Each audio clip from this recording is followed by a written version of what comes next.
Welcome to Season 2 of The Evolution of Torah, a podcast with JTS professor Rabbi Mordechai Schwartz. In this season, Establishing Rabbinic Culture, Professor Schwartz traces the development of medieval Jewish legal literature through a journey to 4 key centers of learning across North Africa and Europe. This is Episode 5, in which we travel to Germany. Today, we will speak about one of the most important Jewish communities of the Middle Ages, the Jews of the German-speaking lands of Central Europe, a community of enormous creativity, learning, piety, and economic success. They were quasi-self-governing at times and even had judicial institutions, such as a fixed system of courts. However, they were also often exposed to spasms of sudden violence and vulnerability. I will begin my account, as I often do, with a story to illustrate the nature of the society of the Jews in this time and place. But this particular story is suited to a podcast, since it is the story of a mystery and a murder. The imprisonment of the greatest German rabbi of the day, Rabbi Meir ben Barukh, the Maharam of Rothenberg, and his subsequent death in prison is one of the most famous episodes in medieval Jewish history. He was a towering luminary, a prolific writer of responsa, and one of the most influential figures in 13th century halachic circles in Germany. But in the eyes of the non-Jewish authorities, he was seen as a threat. Near the end of his life, he began encouraging the wealthiest and most influential Jews of Germany to immigrate to Palestine. The nobles of Central Europe naturally viewed this as both a political and economic disruption of major proportions. Arrested in 1286, the Maharam of Rothenberg was imprisoned in the fortress of Ensisheim by King Rudolf I. An enormous, extortionate ransom was demanded from the Jewish communities in Germany for his release. This was not paid in his lifetime. He died in prison in 1293, and his body was not brought to burial until many years following his death. The Maharam's tragic story was also documented in a double tombstone placed on his grave, and the grave next to his, that of Alexander ben Solomon Susskind Wimpfen, the Jew who eventually paid the ransom to redeem his body. This tombstone has been preserved to this day at the entrance to the ancient Jewish cemetery in Worms. Written on it in reference to the Maharam is the following, quote, "Who was imprisoned by the Roman emperor in the 46th year of the 6th millennium, which is 1286, and died in prison on the 19th of Iyar in the 53rd year, 1293, and was not brought to burial until the 67th year of the 6th millennium, 1307. If you go to visit the double grave today, you will find that people have left little notes, scrolled with prayers and requests, piled on the graves and heaped up on the top of the tombstone. As you approach, you realize that you are undoubtedly in the presence of the grave of a rabbi that people still view as a saint, and that this is a site of religious pilgrimage and spiritual devotion. In prison, the Maharam continued to teach and to advise his disciples and all the people, turning the fortress into a sort of academy. He also continued to receive and answer letters, though this was made difficult because of the lack of books. For some time, he was encouraged by the hope that his imprisonment would be short, and he would be released quickly. But the part of the letter that he wrote to his student, the Rosh, Asher ben Yechiel, shows him in a moment of despair. Quote, "In these places of wilderness I do not possess Tosafot tractate Gittin, nor works on ritual, and therefore I am putting down all these words just as I have been inspired by heaven. However, if you find that the Tosafot or the codes decide one way or the other against me, my opinion should be considered null and void. For what can a miserable man know, who dwells under the shadow of death, and has lacked all the amenities of life now for 3 years and 6 months, has been forsaken to affliction by all good men. I am a trodden threshold, which was once called Rabbi Meir ben Baruch." The Israeli-Canadian scholar Ephraim Shoham Steiner has written a convincing theory about an aspect of the events leading up to the redemption of Rabbi Meir's body. His theory gives us an insight into the rabbinic culture and the authority that rabbis had in this time and place, Germany in the 13th century. Tradition has it that years after Rabbi Meir's death, the wealthy patron Alexander Wimpfen spent not only a large sum, but in fact all his money, to bring Rabbi Meir's remains to the Jewish burial ground in Worms. It is for this reason that he was eventually buried next to the Maharam. Shoham Steiner suggests that the connection between these two men was not made only after the great rabbi died in the dungeon. He identifies Alexander Wimpfen with another man named Alexander, who had a life-changing encounter with the Maharam decades earlier.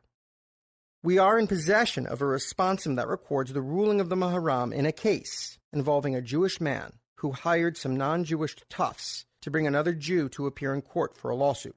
But in the process of forcing him to come, the non-Jews killed the man, maybe accidentally.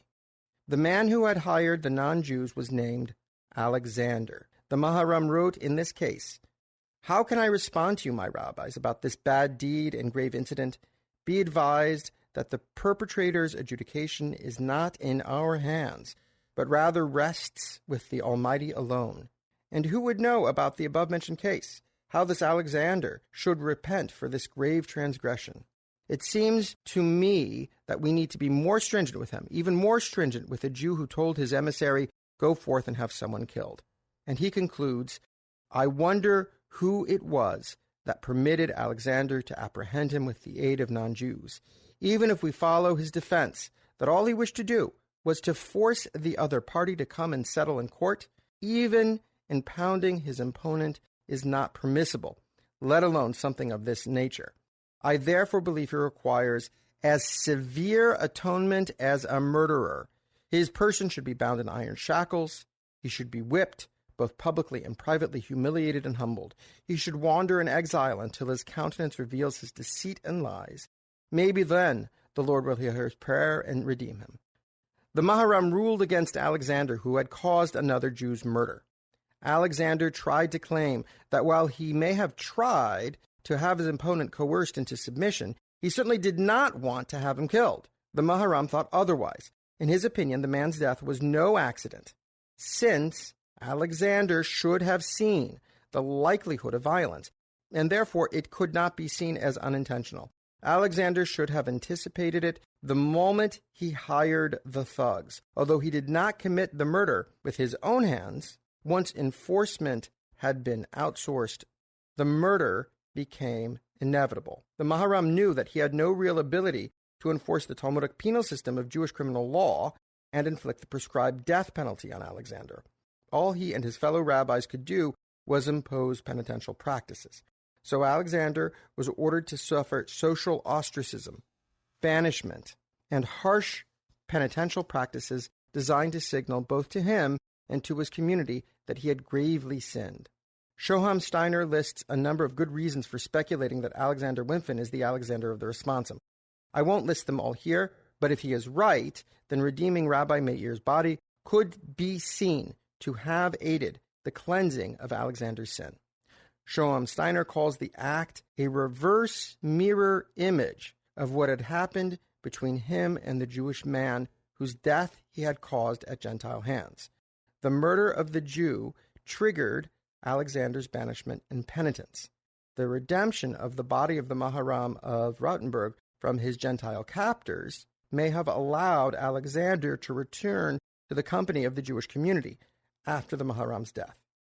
Here we see a number of the features of the Jewish community in the 13th century. A strong sense of piety, sin, and redemption, reliance upon the authority of rabbis, and the oddness of great wealth combined with great personal insecurity.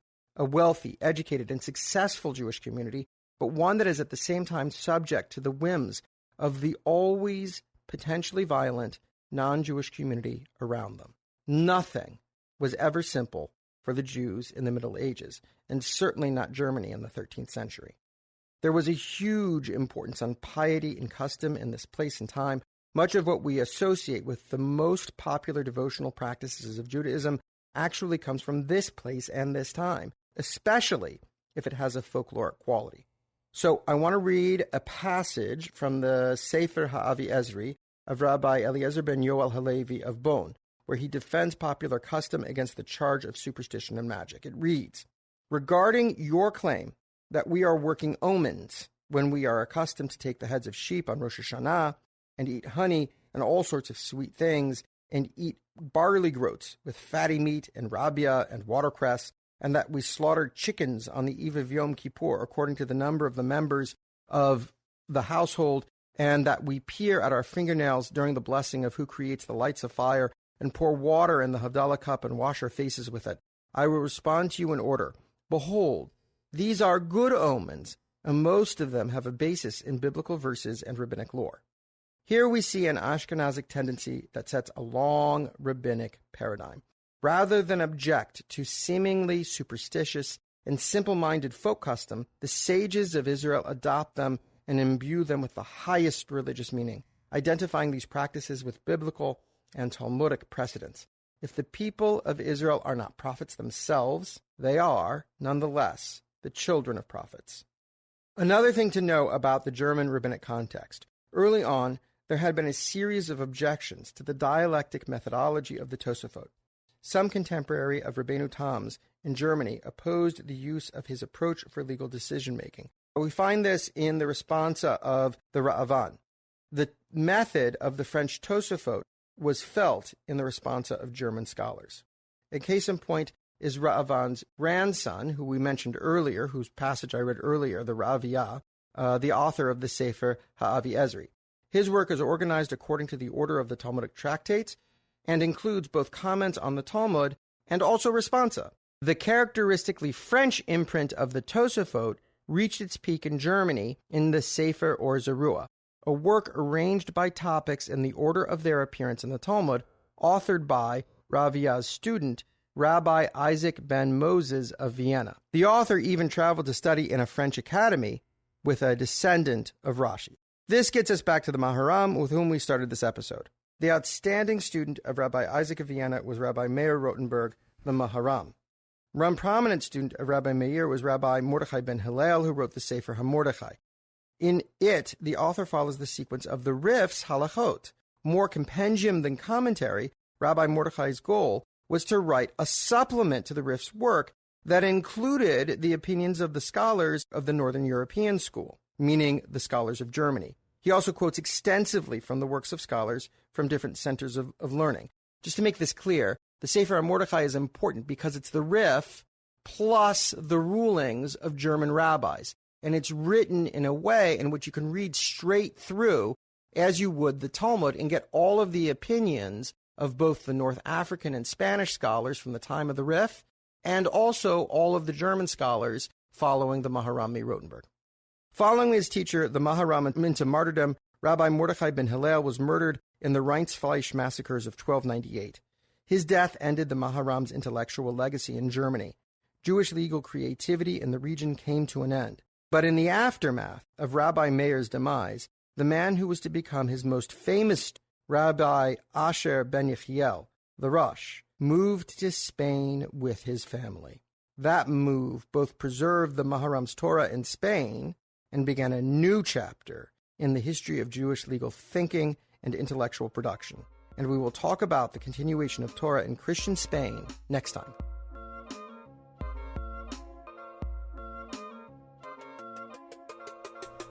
Thanks for listening to The Evolution of Torah with Professor Mordechai Schwartz. It was recorded at JTS by Christopher Hickey and produced by Ellie Gettinger, with editing assistance from Sarah Brown. If you enjoyed this episode, please subscribe and leave a review wherever you listen to podcasts.